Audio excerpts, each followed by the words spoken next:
오늘 우리가 읽은 본문의 말씀은 우리 하나님의 백성들이 이 세상을 살아가다가 당하게 되는 환난이나 고난, 시련의 문제를 어떻게 해결할 수 있을 것인가에 대한 중대한 지침을 제공해 주는 말씀입니다.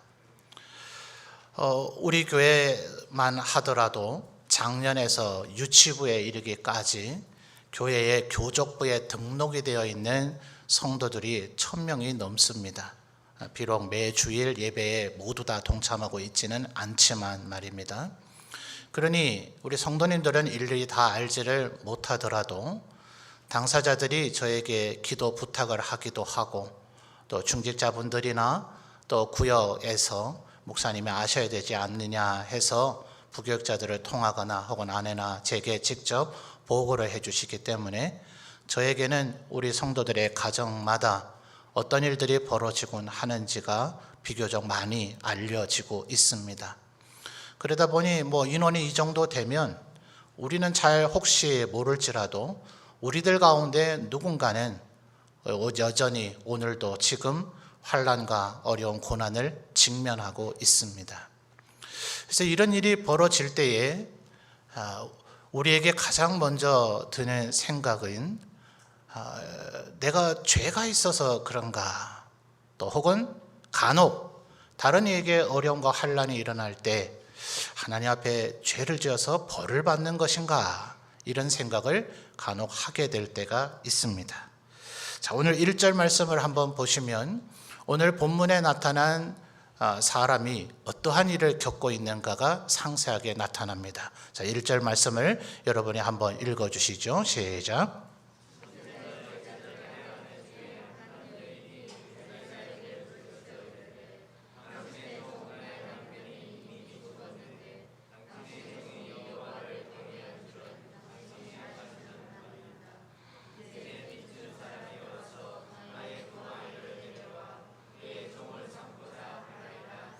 아멘.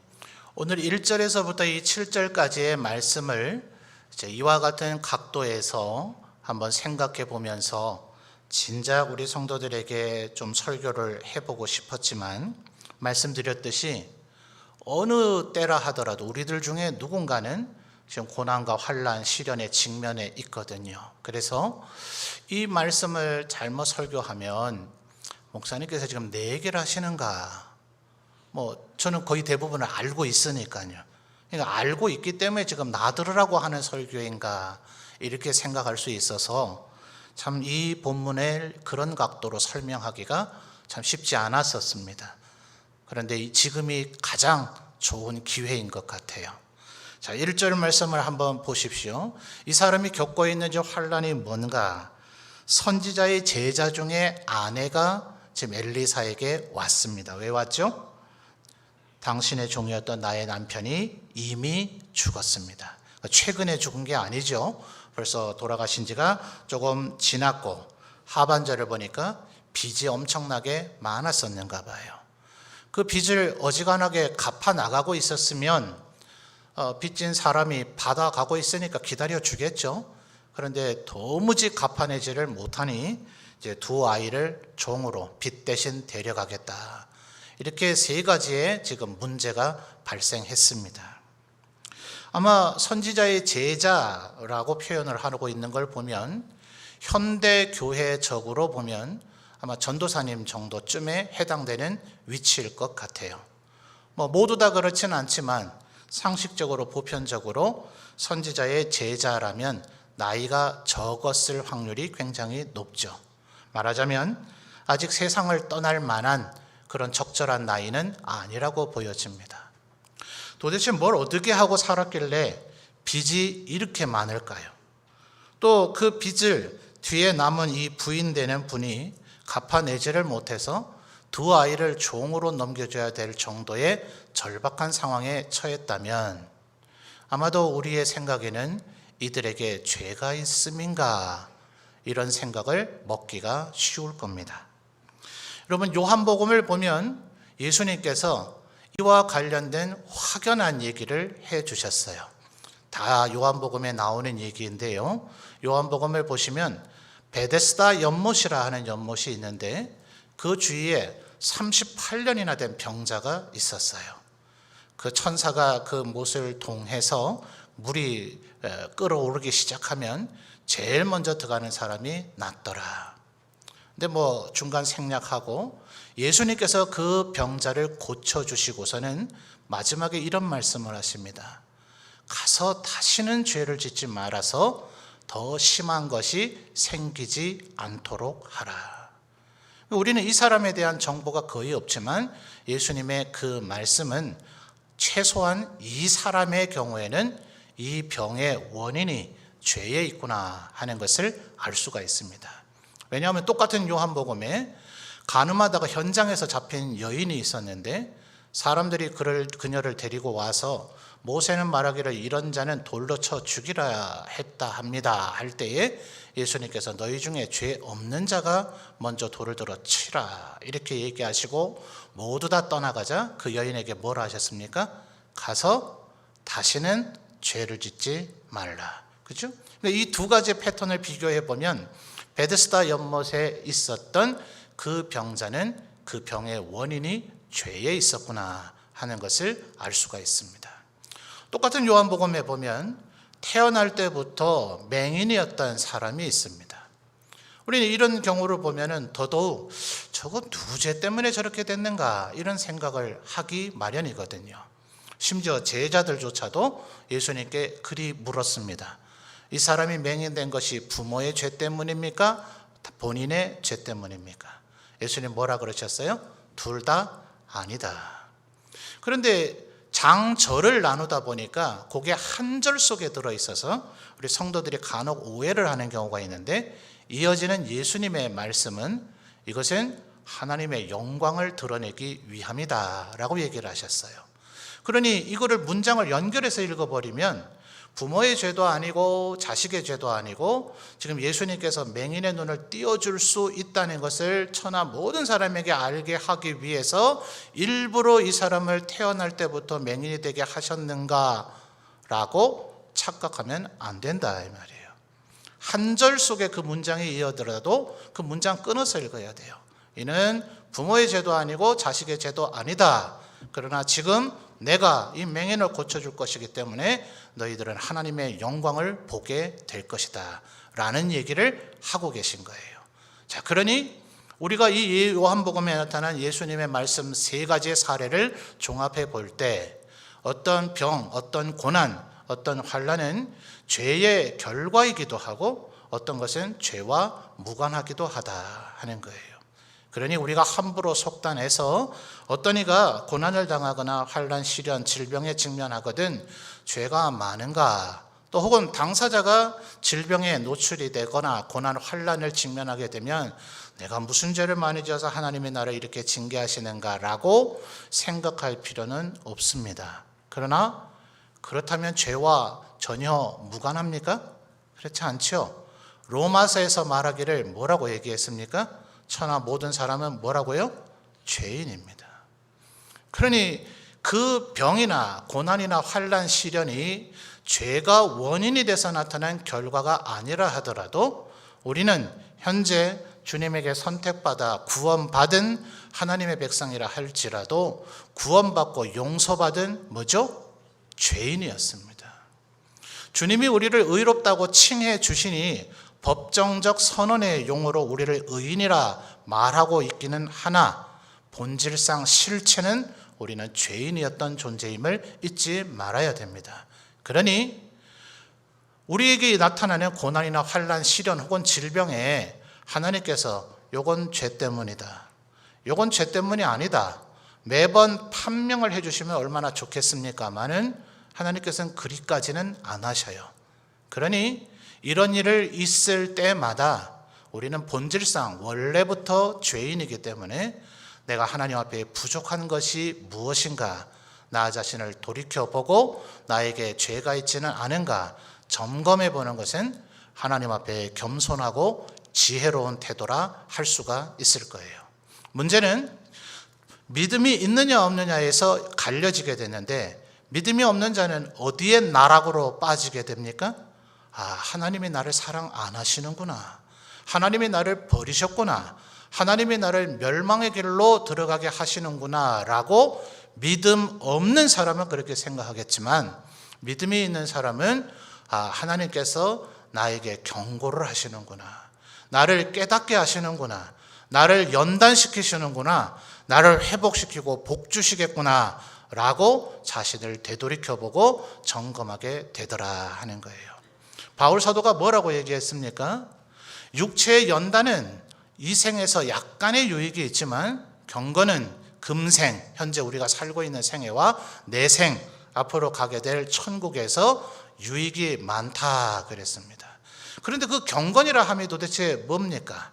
제가 여러 차례 여러분에게 설교 도중에 언급했습니다만, 경건은 하나님을 경외하는 경외심을 가진 사람에게서 나타나는 것이 경건입니다. 경외심이란 또 무엇이라 했습니까? 하나님을 공포심으로 두려워하는 것이 아니라, 세상의 권력자들, 폭군들은 우리의 육체의 목숨을 빼앗아 가겠지만 하나님께서는 우리의 육체와 영혼을 죽이실 수도 있고 살리실 수도 있는 분이신데, 그분이 우리를 아버지라 하시고 우리를 친구로 대한다 하시고 우리를 사랑한다 하시니 하나님께서 나를 반드시 지키고 보호해 주실 것이라는 것을 믿으면서도 만왕의 왕이신 그분 앞에 겸손한 자세를 취하는 것이 경외심이다 그랬어요. 근데 이 경외심이 어떻게 경건으로 연결이 되느냐? 교회 역사에 보면 경건주의자라 불려졌던 이들이 있습니다. 그들 스스로가 나는 경건해, 나는 경건주의자야 라고 말한 것이 아니라, 그들이 살아가는 모습이 너무나 경건했기 때문에 다른 이들이 그들을 가리켜서 경건하다, 경건을 중요시함으로 저들은 경건주의자다, 이래서 교회 역사에 획을 긋는 경건주의자들이 출현하게 됐어요. 그들이 어떻게 경건을 이루었는가? 3가지였다고 제가 설교 중 여러 차례 말씀드린 바가 있습니다. 말씀을 묵상하고 그 말씀을 근거로 기도하고, 하루의 생애의 삶을 마쳤을 때 내가 오늘 하나님의 말씀대로 살았는가 안 살았는가 끊임없이 나를 점검하는 것. 그러므로 우리는 원래부터 그렇게 했었어야 합니다. 고난이나 환난, 질병, 시련이 우리에게 닥쳐야만 나 자신을 갑자기 점검하는 것이 아니라, 우리가 하나님을 경외하고 하나님 앞에 경건한 삶을 살고, 그러므로 하나님 앞에 영광을 돌리고 하나님이 우리를 보시며 기뻐하시고 우리에게 은혜와 축복을 주기를 원하신다면, 우리는 특별한 나가 죄인으로 멸망일로 하나님께 버림받아서가 아니라 하나님 앞에 더욱더 거룩하고 경건하며 조금 더 의와 티가 흠이 없는 자로 살아가기 위해서 날마다 나 자신을 되돌이켜보는 삶을 애초부터 살았었어야 된다 하는 거예요. 고난이나 환난, 질병에 처한 사람이 내가 죄가 있는가, 내가 뭘 고쳐야 되는가 라는 것보다 자기가 지금 평탄해서 나에겐 죄가 없어라고 생각하는 사람이 훨씬 위험합니다. 로마서에서 뭐라 했다고요? 우린 죄인이에요. 우리 사람들이 볼 때는 우와 대단해, 저 사람은 정말 경건해, 하나님 앞에 저와 같이 열심히 있는 자가 있을 수 있으랴, 저에게는 의로움으로만 가득 차다라고 한들 하나님 앞에 어떻습니까? 죄인입니다. 욥기를 잘 보시면 1장에서 하나님께서 그를 의인이라 인정하시니까 우리 성도들은 가끔 착각을 해요. 의인은, 욥은 완벽한 의인인 줄로 생각합니다만, 그 고난과 환난을 겪고 3명의 친구 또 대만 사람 엘리바스와 논쟁을 하다가 하나님께서 친히 강림하셨을 그때에 욥기 41장 42장 어간을 보면 욥이 하나님 앞에 회개하였더라 라는 정확한 표현이 나타납니다. 회개는 누가 합니까? 죄 있는 자가 하는 거예요. 그러니 세상 모든 사람이 인정하고 하나님조차도 인정하셨던 의인 욥이라 할지라도 회개할 것이 있다고요? 없다고요? 있단 말입니다. 그러니 우리에게 있는 고난과 환난, 시련이 꼭히 죄의 원인과 결과로 나타난 것이 아니라 하더라도 거기에 과도한 관심을 갖지 말고, 우리에게 좋은 일이 있으나 힘든 일이 있으나 기쁜 일이 있으나 어려운 일이 있으나 우리는 늘 하나님 앞에 회개하며 경건을 이루기 위해서 힘써야 되는 사람들이다 하는 것입니다. 그러므로 여러분 오늘 본문의 말씀을 보십시오. 엘리사 선지자가 이 여인의 선지자의 제자의 아내였던 이 여인에게나 이미 세상을 떠난 선지자의 제자의 삶에 대한 논평이 있습니까? 의로웠었다, 죄인이었다, 문제가 많았었다라는 얘기가 있나요? 없어요. 그런 얘기는 전혀 없습니다. 7절 말씀을 여러분이 한번 읽어주십시오. 7절입니다. 시작.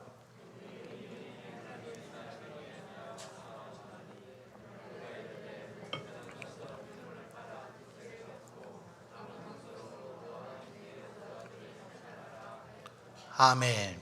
제가 요한복음의 세 가지 사례를 예수님의 말씀을 사례로 들어드렸듯이 엘리사 선지자는 특별히 하나님으로부터 권능을 많이 받은 이들입니다.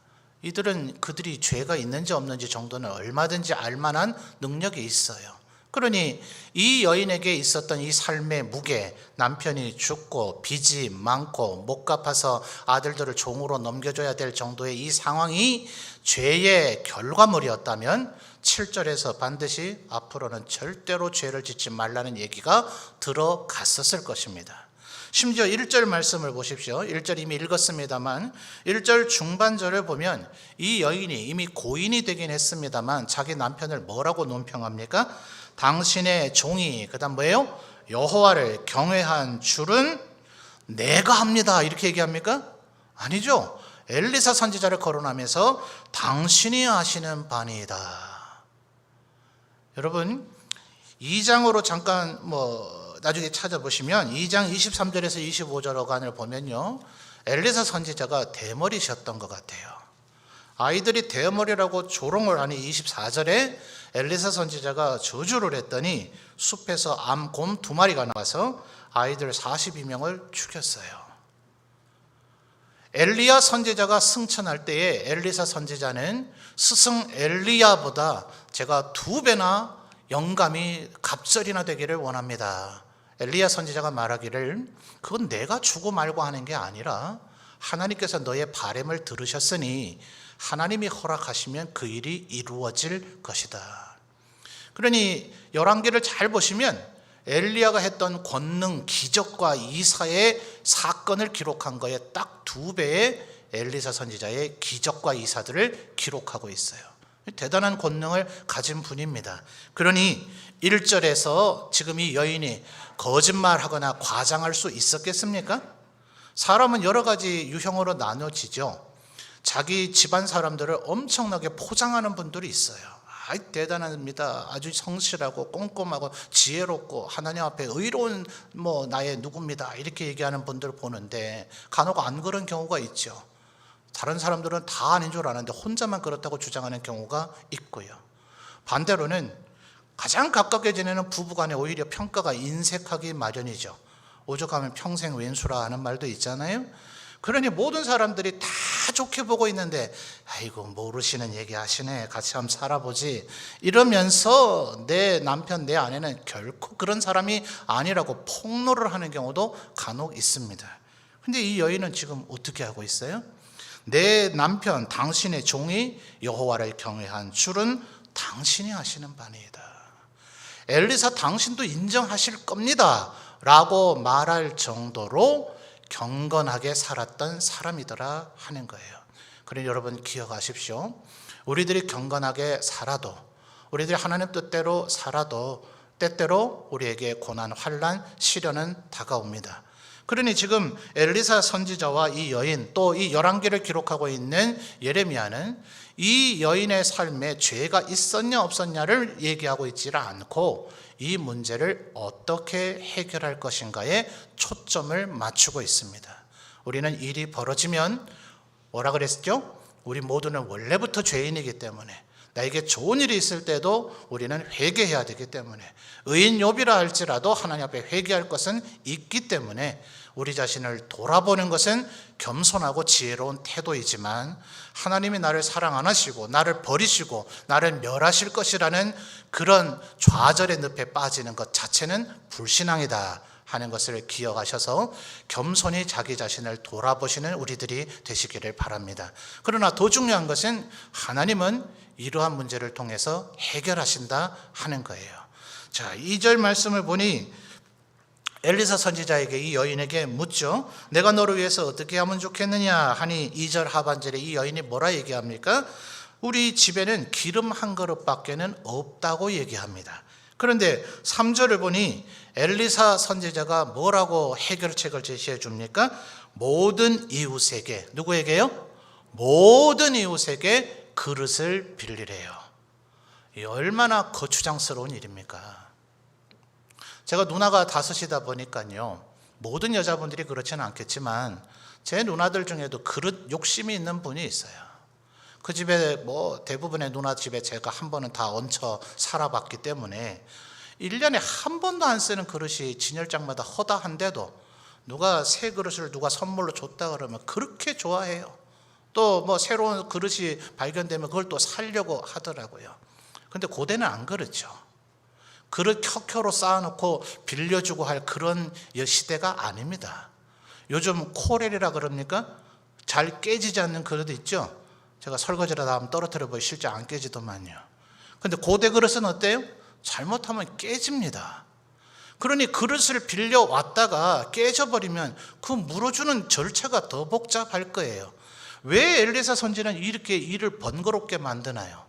여러분, 우리 2절 하반절에 기름 한 그릇 하면 뭐 생각나는 사건 없습니까? 바로 이전에 엘리야 선지자 때 이와 비슷한 일이 있었죠.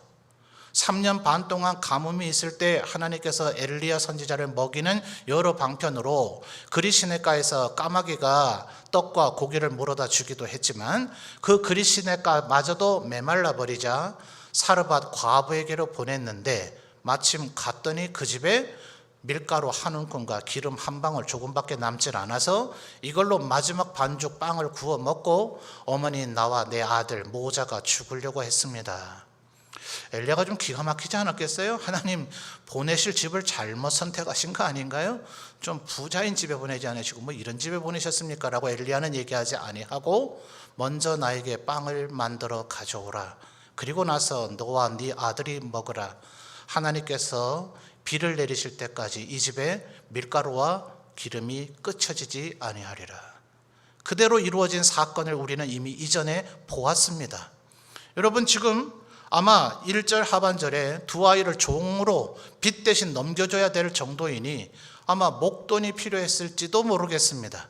그런데 한 방에 빚을 갚고 7절에 보니까 기름을 팔아 빚을 갚고 남은 것으로 너와 네 두 아들이 생활하라 했으니 이때 아마 생긴 기름의 가치는 두 아들의 빚을 갚고도 훨씬 많이 남았을 것 같아요. 이렇게 한 방에 목돈 생기는 게 좋겠습니까? 연금식으로 매달 주는 게 좋겠습니까? 지금 상황으로 생각하시면 안 돼요. 고대는 은행도 없었고 지폐도 없었습니다. 오죽하면 예수님 당시 때 뭐라고 얘기합니까? 너희의 재물을 하늘에 쌓아둬라. 거기는 뭐가 없어요? 도둑놈도 없고 그 돈이 녹쓰는 일도 없다.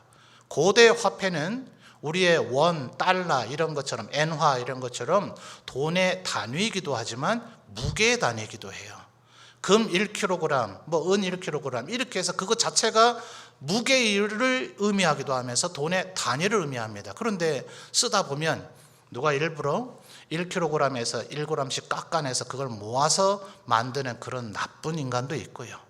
금속이 물론 단단하긴 하지만 자연적으로 따라 없어지기도 하고요.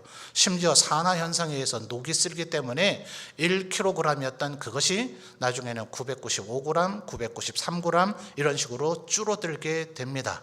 그러니까 고대에는 지금 돈을 금, 은, 금속으로 된 동전 같은 것으로 막대하게 보관하면 도둑맞을 위험도 있고 그것이 따라 없어지는 그런 손실률이 발생한단 말이에요. 자, 이제 다시 답해 보십시오. 한 방에 목돈 주시는 게 좋겠습니까? 아니면 내가 다시 말하는 그날까지 이 기름병에 기름이 끝이지 아니하리라 매월 연금처럼 주시는 게 낫겠습니까? 후자가 낫겠죠? 예, 그런데 왜 엘리사 선지자는 이렇게 할까요? 3절에 보니까 누구에게요? 모든 이웃에게 그릇을 빌리랍니다. 그래서 이것은 의미적으로 기도를 부탁하는 것과 흡사합니다. 이미 2절에 엘리사 앞에 문제를 가져온 것은 인간 개인 엘리사에게 문제를 가져온 것이 아니라 하나님 앞에 이 문제를 해결해 달라고 요청한 겁니다.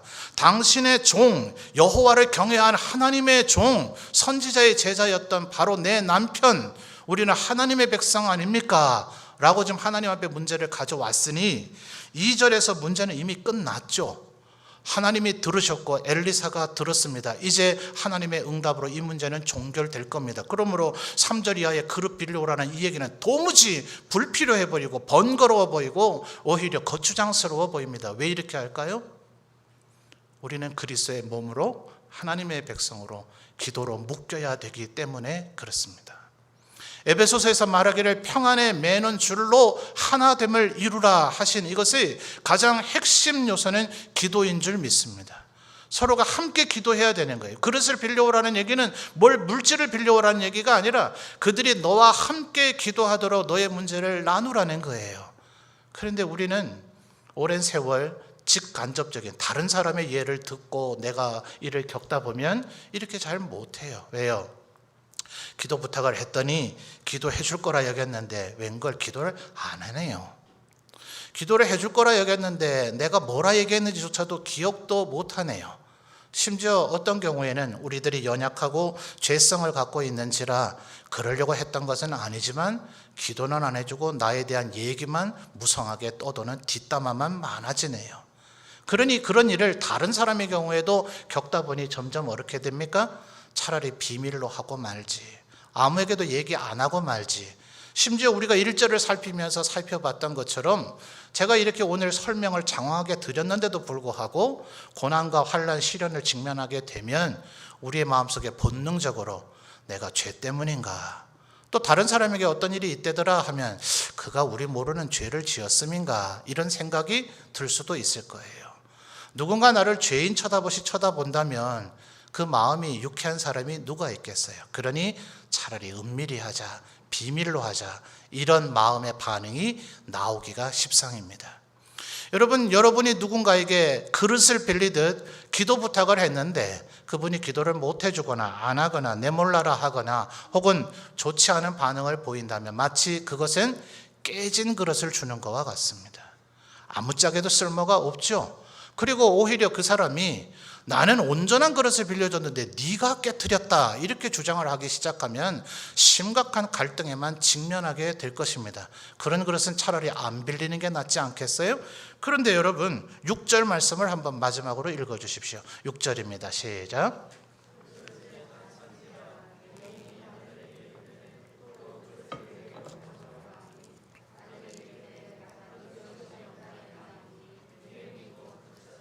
아멘. 하나님께서 엘리사 선지자를 통해서 이 문제를 해결하기 위해 고안한 장치가 있으셨어요. 뭡니까? 그릇을 가져와서 그 그릇에 기름이 다 차면 기름이 나오는 것이 중단될 것이다.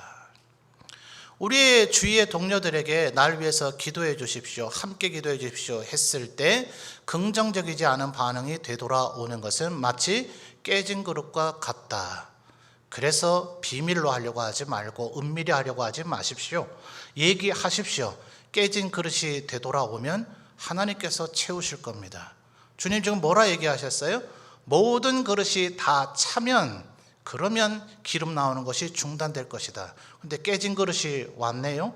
깨진 그릇을 채울 재간이 있습니까? 그러니 깨진 그릇이 왔으므로 하나님께서 오히려 기름이 더 나오게 만드셔서 온 방을 기름으로 가득 차버리게 만드실 것입니다. 그러므로 나의 고난, 나의 환난, 나의 어려움에 내 신앙의 동료들이 어떤 반응을 가져올까를 두려워하지 마시고 하나님 앞에 얘기하듯 모든 이웃에게 다시 그릇을 빌리십시오. 그러면 우리는 기도의 평안에 매는 줄로 단단히 온전히 하나가 되어져 그리스도의 몸을 이루게 될 것입니다. 여러분이 기도 부탁을 함으로 말미암아 대다수는 여러분을 위해서 기도할 것이기 때문에 그들은 다른 일을 위해 기도함으로 또 하나님 앞에 영광 돌리고 상급을 받게 될 것입니다. 다소 위험 요소가 없는 건 아니지만 왜 엘리사 선지자가 이미 다 들었고 충분히 그에게는 이 현장에서 바로 직접 모든 문제를 해결할 수 있는 권능이 있는데도 불구하고 모든 이웃에게 그릇을 빌리라 라고 얘기했는 이 원리를 기억하면서 우리가 평안이 매는 줄로, 기도의 동역줄로, 이제는 말씀의 삼겹줄을 넘어 기도의 삼겹줄로 단단히 묶여 나가시는 우리 점천지일교회 모든 성도들이 되시기를 주님의 이름으로 축원합니다. 그럴 때 우리는 이 고단하고 힘든 좁은 길, 천국을 향해 걸어가는 길, 우리들이 함께 손잡고 이 길 끝까지 주님 만나는 그날까지 힘차게 걸어갈 수 있을 것입니다. 서로를 위하여 더욱더 기도하시는 우리 모든 성도들이 되시기를 바랍니다.